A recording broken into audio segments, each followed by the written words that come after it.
Free Impact Magazine reçoit aujourd'hui le journaliste analyste Christian Bossembe. Bonjour, monsieur Christian. Bonjour. C'est vraiment un plaisir de vous avoir aujourd'hui à notre micro. Vous représentez aujourd'hui la crème intelligente et intellectuelle du pays. Pouvez-vous nous parler un petit peu de vous? Comment vous avez atterri dans le journalisme? Alors, déjà, le journalisme, c'est une question d'amour, de passion, mais beaucoup plus d'ambition. Je suis né dans une famille je vais dire, mon père était avocat, il était l'ancien militaire, et que quand il commence la profession d'avocat après sa désertion volontaire de l'armée, alors, il va aussi me donner le goût de la lecture, par exemple, et le goût de la recherche. Mhm, C'est vrai que j'ai appris beaucoup de lui, ouais, et beaucoup de lui, étant, comme, je veux dire, un intellectuel combattant, on va dire ça comme ça, mhm, et j'ai appris l'opposition avec lui. Et donc, je me sentais beaucoup mieux. Alors, tellement que je recevais beaucoup de lui et qu'il fallait que je rende ça, je n'avais qu'une seule obligation, c'était de trouver un moyen pour parler. mhm, D'abord, je commence par l'art dramatique, parce que j'écris je suis scénariste, on va dire, mhm, mais amateur, je pas de circonstances. Et je suis aussi, je veux dire, romancier de circonstances aussi. mhm, Et donc, je me lance dans le média. J'ai alors, quel âge? 18 ans ou 17 ans, quelque chose comme ça. Mais je le fais clandestinement parce que mon père veut que je sois avocat. mhm, Et moi, je découvre le goût du journalisme. Alors, j'essaie de le faire sous un pseudonyme. D'abord, c'est un pseudo que je me cache. Ça s'appelait Puverche Amcha. Donc, c'était je dirais, l'anagramme de beaucoup de choses. Et donc, voilà. Et puis après, quand je me suis décidé de professionnaliser ce que je faisais, et donc j'étais obligé d'apparaître. Et donc, j'ai voilà, fait un deal avec mon père. Le deal, c'était de faire le droit mhm. et puis me laissera la liberté de faire le journalisme. Et donc, je suis allé faire le droit et je suis tombé amoureux du droit aussi. Et je suis devenu avocat et j'ai combiné les deux. À la fin de compte, je veux dire que c'est moi qui ai gagné parce que à la fois j'ai eu l'avocat, la qualité d'avocat et aussi Ouais. la profession de journaliste. Et bon, voilà un peu comment je me suis retrouvé. Mais c'est en Bandaka, toute l'histoire, c'est en Bandaka, Ouais. dans la province de l'Équateur, où je commence mes débuts. Formidable.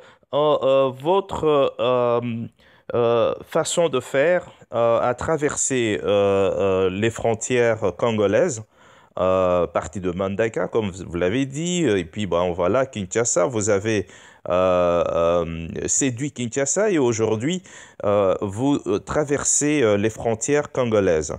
Euh, Qu'est-ce que vous pensez de ce succès et comment vous vous voyez dans 5 ans?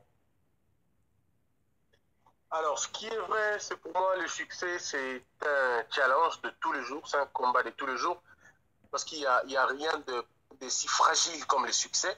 Vous savez, moi, je dis toujours, tout le monde peut l'atteindre, mais le plus important, c'est de maintenir le cap, c'est de rester longtemps possible. C'est d'y démérer, c'est ça le plus grand problème. Mais bon, et puis après, le succès, pour moi, ce n'est pas quelque chose ce n'est pas un objectif, ce n'est pas un acquis, mais c'est plutôt le service. Mhm, Si j'arrive à servir les gens, si j'arrive à répondre aux questions de plusieurs, si j'arrive à participer au, au- au processus de peuplement du camp des ignorants et pour aller peupler le camp de patriotes, mhm, donc je crois que c'est ça le vrai combat.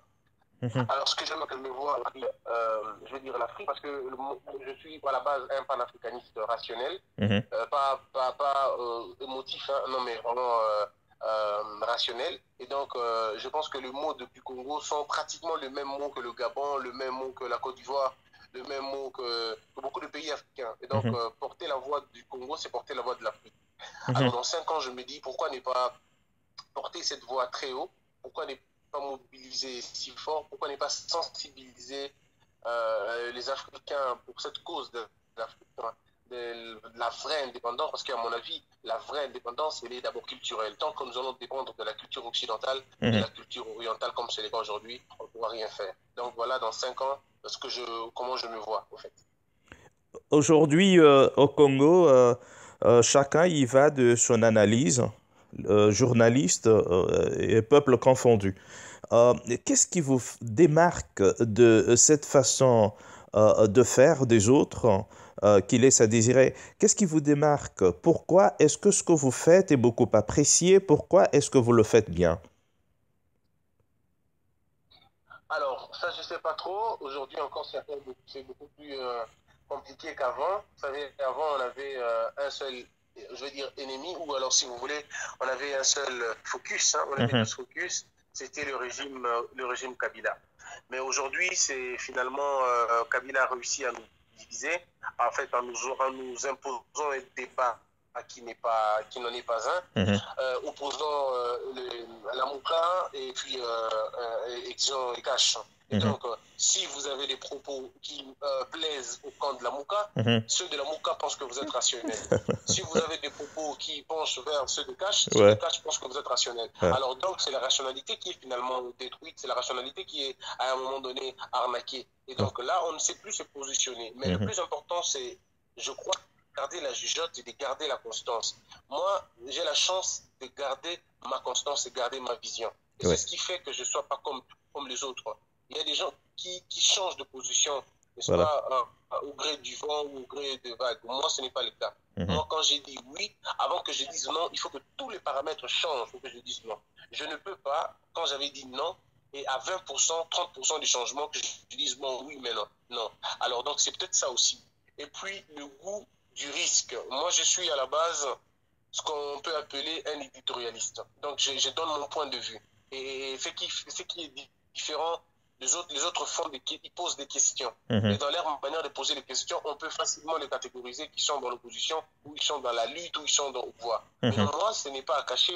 Moi, je donne mes positions. Et mhm, je crois que c'est ça, au fait, qui m'aide à tenir. Quand je donne ma position, je dis que je suis d'accord avec tel point, pas d'accord avec tel autre point. Et je fais des propositions. C'est ça aussi peut-être un élément important. ouais, On a été habitué à un mauvais système, celui de critiquer sans apporter des pistes et des solutions. mhm, Et moi, peut-être, j'essaye de faire un gros effort. J'essaie de faire des gros efforts de proposer, pas que de critiquer, mais de proposer. J'essaie de dire, je suis d'accord avec elle, mais avec ceci, je ne suis pas d'accord. Et si en opposition, on faisait ça, ça aurait été mieux. Et que ça soit à Kabila, que ça soit à Fachi, que ça mhm. soit à Fayoulou, j'essaie à tous de critiquer, mais de donner aussi de propositions. Je crois que c'est ce qui manque à notre pays. On veut faire la critique qui est très facile, mais nous ne voulons pas apporter des solutions ou nous n'avons pas finalement la possibilité Mhm, mhm. d'apporter des solutions. Voilà un peu mon sur la question. Il y a des voix qui montent au pays et qui donnent l'impression qu'on est déjà dans une crise. Je ne sais pas comment vous lisez cette situation. Est-ce qu'on est dans une crise déjà, qui ne dit pas ça non? Et si on y est, comment vous, en tant qu'analyste, vous pouvez proposer certaines idées, faire certaines propositions pour sortir de cette crise?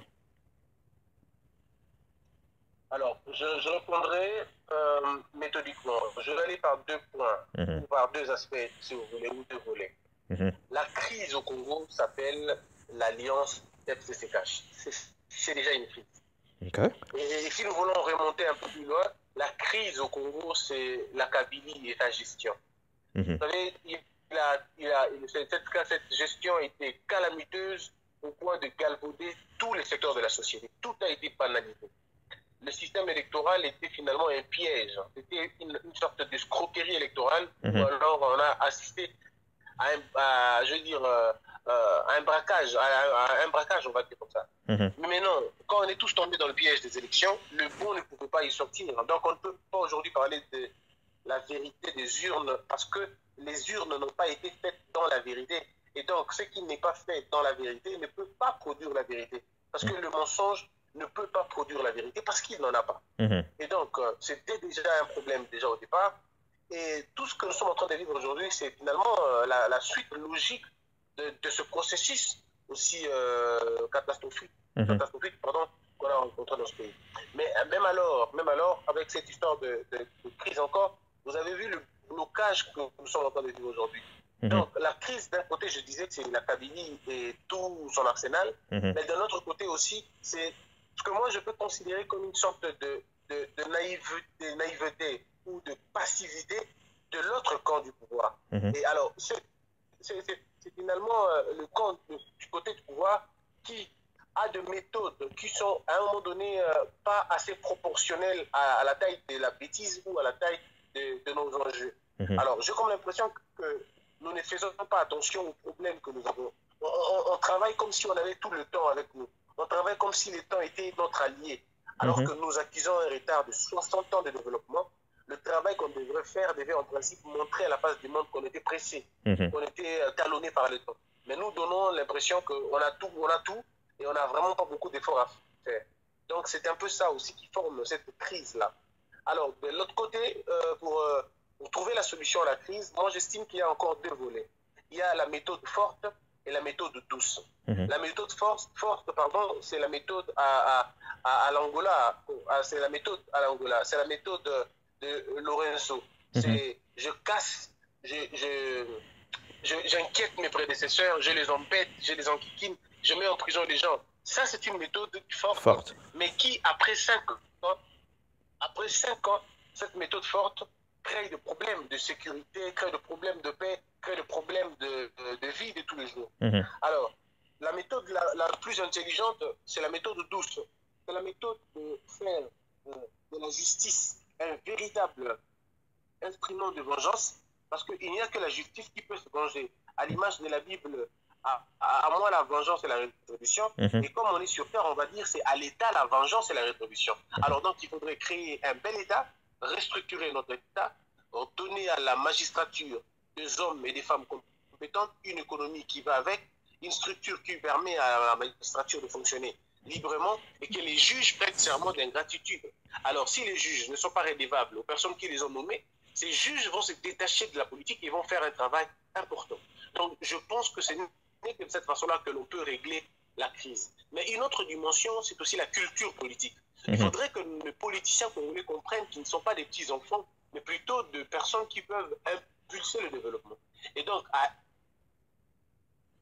eux, on demande la culture politique parce que c'est de la culture politique que naissent des modèles politiques. Mhm. Alors, si on n'a pas une culture politique, on ne pourra pas avoir un modèle politique qui réussit. Donc, ici, il faut demander la prise de conscience de nos politiciens qu'ils arrêtent de se comporter comme des militants des partis politiques, mais Mhm. qui se comportent comme des hommes d'État qui pensent aux futures générations. Je crois qu'une prise de conscience collective, ça va aller. Et au peuple, il faut dire au peuple que le peuple doit arrêter de s'identifier derrière les hommes.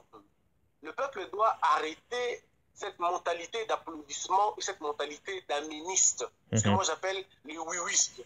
Dire oui, oui, oui ou dire non, non, non à Mhm. tout moment. Le peuple doit avoir la capacité de juger de lui-même ce qui se passe dans le pays. Qu'il arrête de se réclamer comme fasciste, qu'il arrête de se réclamer comme fayuliste ou kabiliste, mais qu'on se réclame comme des Congolais, comme de patriotes. Je crois que quand on est patriote, là où c'est bien, on dit que c'est bien, là où c'est mal, on dit que c'est mal. Donc, Mhm. beaucoup plus d'objectivité, beaucoup plus de sens de recherche, beaucoup plus de conscience, le Congo peut se développer. Cette crise, elle est créée par l'inconscience collective. Mhm. Elle est créée par l'ignorance collective. Elle est créée par l'insouciance collective. Alors, donc, à l'insouciance collective, on appelle la prise de conscience. Mhm. Et à l'ignorance, on appelle la conscience collective. Donc, je crois que le problème, c'est nous, et la solution devrait être nous. Mhm. Oui, je me rappelle avoir suivi dans l'une de vos interventions, vous avez dit que le peuple avait plutôt donné des voix, enfin le peuple a constitué l'Assemblée nationale qu'on a aujourd'hui parce que il a donné des voix à ses oncles, à ses tantes, ses amis, les voisins du quartier, des trucs, et ça a donné ce que ça a donné. Est-ce que vous pensez que ce peuple est conscient de cette erreur? Parce que quand on voit ces sorties ou quand on l'entend parler ou crier dans les rues, on a l'impression que tout tombe sur les épaules des politiciens. Alors, effectivement, les politiciens n'ont pas travaillé ils n'ont pas, en fait, le mal du Congo, c'est la planification. En fait, on ne planifie rien. Nous n'avons pas planifié le pays, on n'a pas planifié l'État, on n'a rien planifié, même la notion de la nation, on ne l'a pas planifié. Vous allez vous rendre compte que nous avons 3 cycles électoraux depuis qu'on a commencé notre République, je veux dire celle-ci, mais aucun cycle électoral n'a été préparé convenablement. Vous allez vous rendre compte qu'en 2006, les gens ne savaient pas pourquoi ils allaient voter. À peine les gens savaient ce que c'était le rôle d'un député. Souvenez-vous qu'en 2006, on pensait qu'être député, c'est construire des ponts et construire des écoles. Oui. Et maintenant, en 2011, la même chose finalement est revenue. La même mentalité. Les députés devraient donner de l'argent, acheter des voix. On a participé au contraire à un achat de voix. Le cycle électoral était devenu un marché où les candidats députés étaient des acheteurs de voix et le peuple était vendeur de voix. Donc le peuple pensait que ça se limite là. Je m'envoie, tu me donnes mon argent, on s'arrête là. Le reste, c'était pas notre problème. En 2018, on va créer un problème parce que le civisme électoral n'avait pas été enseigné. La culture électorale n'avait pas été enseignée. Et l'intelligence électorale on n'avait pas accompagné les gens. Et donc, on va se retrouver dans une situation où les gens ne savent pas comment est constitué notre système politique. Et c'est ce qui est bizarre parce que quand ils vont voter, ils ne savent même pas comment je fais pour voter. Alors que chaque électeur avait avec lui le pouvoir de donner au président de la République une majorité ou de le lui priver. Et c'est ce qui s'est passé effectivement. Le peuple s'est rendu devant les urnes et le peuple a voté les leaderships individuels ou je veux dire les hégémonies locales. Et on arrive sur un terrain électoral, on se dit, bon, moi par exemple, je fais le tour de beaucoup de bureaux de vote, je pose la question à quelqu'un, moi que le vote est secret, je pose la question à quelqu'un, je dis, pour qui as-tu voté? Il me dit, je votais Fayoulou, président de la République, je votais Tony Mwaba, député national, et puis j'ai voté Molière Télévision, député provincial. Alors, je me pose la question, et à lui, je pose la question, comment veux-tu que ton président travaille? Parce que là, tu as finalement donné la voix à tout le monde, mais tu n'as pas constitué une majorité. Tu as donné la voix donc, supposons que la République s'arrête à ton vote à toi. Donc, tu auras un président de la MOUCA avec une assemblée nationale de l'UDPS, avec les assemblées provinciales du FCC. Est-ce que tu as compris ça? Et là, il dit, oh non, mais je n'avais pas l'idée, Donc, vous comprenez ici que les gens n'étaient pas au courant de ce qu'ils allaient faire. Et ça s'est reproduit dans plusieurs cas. Vous allez vous rendre compte, je vous prends 2 cas. Et je vous prends les maires élus. Qui est le maire élu de la ville de Kinshasa? On vous parlera de M. Balemba. Il est du FCC. Mais on l'a voté parce que les gens pensaient qu'il serait, c'était pas moi de l'opposition. Mais quand on vote un monsieur comme ça, ça veut dire qu'on donne la possibilité au FCC de s'agrandir. Il y a M. Tingi Pouloulou qui était un maire élu aussi. Alors, des cas comme ça, c'est du FCC, des gens comme ça. Le pasteur Godin Pouy, c'est des gens que les gens ont cru qu'ils étaient soit de l'opposition, ils ont voté pour eux. Donc, les gens n'avaient pas la dangerosité. Les gens n'avaient pas la dangerosité des choses. Et voilà là où nous sommes arrivés. Mais est-ce que ça, c'est pas le travail des politiciens eux-mêmes qui doivent éduquer le peuple?